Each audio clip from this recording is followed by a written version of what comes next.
Brother Ron, and welcome to We All Be News Radio and TV, the news-free Dixie for the 21st century.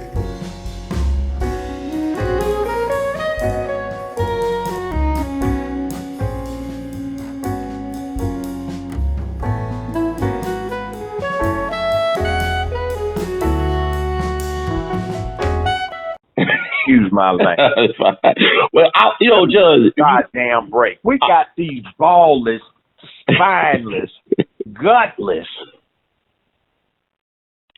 dick cut off boys that want to go be our leaders all across the country. We've got 11,000 elected black officials, and probably 10 of them have any conscientiousness or any guts. The rest of them are pushing the LGBT agenda because they bend over and drop their boxes to their ankles themselves, or they like to sit down and munch a fur burger. And they got one too if they haven't shaved it. Okay, I'm getting house Negroes. Judge, I'm trying to figure this out. I talk to older people, younger people, whole office. It's like there is a lack of leadership. Where are the people that were trained by the so-called leadership we have today? I don't see. There isn't any. But what about Heritage? Why Heritage don't have anybody? I'm just curious. People that got trained by the last leaders are my age, in our 70s, 60s. And there's some conscientious young folk like you. But you don't have anybody teaching you. That's why I'm opening my mouth and talking like I do, because it's like I'm going to be dead anyway. There's not much these fools can do to me, except try to kill me, which they've already done, literally trying a time or two. And they paid for it. We won't go into that. Yes, sir. But we need some passing of the torch, but there's nobody to pass it to. I promise you, from the millennials on down to too damn passive. I get asked by 19, 22-year-olds and 21-year-olds, Judge, we're having these problems on campus, man. Judge, what should we do? Why the hell are you asking an old man? You should be taking care of this. Don't you have any ideas? You should be scaring the hell out of soul folks. Say, God, these kids are so radical. When hell, we look at you like, goddamn, don't you have any backbone? Stand up for yourself. I don't know. I think about what your grandfather, what your relatives did to avenge the death of their loved one. And you talk about, you see what happened in Texas last week with the lady Pamela Turner and the cop and all these things. Like Eric Gardner, the commander of the New York Police Department, said that his death was not a big deal. And black folks keep on saying, why they keep on killing us? Do we need to fight back? Malcolm X's birthday was yesterday. And he was an advocate of self-defense. That's what the Panther Party was about. That's what Malcolm X was advocating. That's what Huey P. Newton was talking about. That's what H. Rap Brown was talking about. That's what everybody on a campus in a BSU in the 60s was talking about. When they took over a building, they didn't get on their damn knees praying to Jesus. They took in rifles. So do we need to get back to that? Yes. Because I talk to people with grandchildren. They worry about the future of their grandchildren. Like these people who... Goddamn, you see, we worry too much about surviving. Right. That's like a goddamn cattle thing. And we were called two-legged cattle, livestock. Right. You're talking about a herd of cows. Every damn one of the cows in that herd is going to wind up a hamburger or a steak or a rump roast or something. But the herd will survive, and that's what happens. You take lions, and they aren't worried about surviving other than as a generic thing. They do their thing. That's what we need to become. See, we are the apex. Humans are the apex predator on the planet Earth. If they ever had a real live Jurassic Park and came up with some real T-Rexes resurrected, and they escape, well, guess what? They'd probably be on the endangered species list because the planetary apex predator, us, would kill them off. And when you have something like that, we don't have any need to act like damn farm animals that you eat. But that's what we've been doing.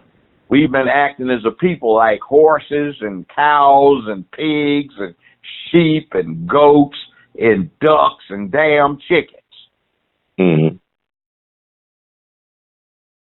Waiting for somebody to give us something. Like reparations is not a bad idea. The practicality of effectuating it is almost impossible. But the idea that so many black people are running around now thinking it's all right if everything would be all right if we got reparations. Crap. We would soon be parted of it. Second thing, to give an adequate amount for reparations, the United States does not have that kind of gross national income to be able to afford it. And then the president can't order it. It's got to start as an appropriations bill in the House and pass through the Senate and then get signed by a president. Or if he vetoes it, the veto overridden by a 2/3 majority in each house, which is not going to happen. But we want somebody to give us something. Fine if we get it, but the bottom line is we need to stop looking at our situation as something somebody needs to let us have and something about how the black man is survived in America. Bunch of damn cows in a herd. Well, it's like we got to take what we want. Like Malcolm said, by any means necessary, or nobody can give you no freedom. You got to take your freedom. So why are we afraid to take it? I'd modify it not by any means necessary, because some of the means are so low down that you reduce yourself by doing it. But that Malcolm never made 40 years old. He was 39, and there's a remarkable thing like being a human. There are two critical stages in the adult development of an adult. That's from 15 to 25, when you know absolutely everything about absolutely nothing. Right. And 1 hour after you turn 26, you will realize it. And the next one is what happens when you hit that 40-year-old mark.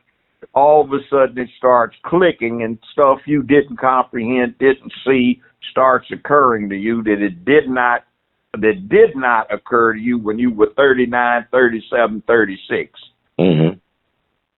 Well, what about John Brown, who also was born in May and a Taurus? I mean, he was all about the action. John Brown was a cool white boy. But he had time to think about it, right? I mean, he said, this ain't going to change unless we do something. We got to kill some people. I'm not saying that. I'm just saying, like, you got to have some blood. There will be blood. Exactly. And look what the white boys did. That's Civil War. The idea of ending slavery, so they seceded. They had the Confederacy, and the Union had to go in and whip that ass. Let me ask you this, just like, And wait a minute. By the end of the war, 1/3 of the Union Army was black. And then get this. This is how bad things have gotten since in 157 years since. 159 years since. General Grant, before he became president, noted that he had the whole Union Army tested for literacy. And he discovered that the only units in the whole Union Army that were completely literate were black. And then he says at first he was startled, but then it turned out not to be surprising, because he said you never saw a black, he said colored, soldier without a book and something to practice his writing on. And whereas white soldiers didn't bathe, were dirty, smelly, had disease problems because of that, and were always getting drunk, black troops were always using their spare time to read and improve their minds. Now, what the hell happened between then and now?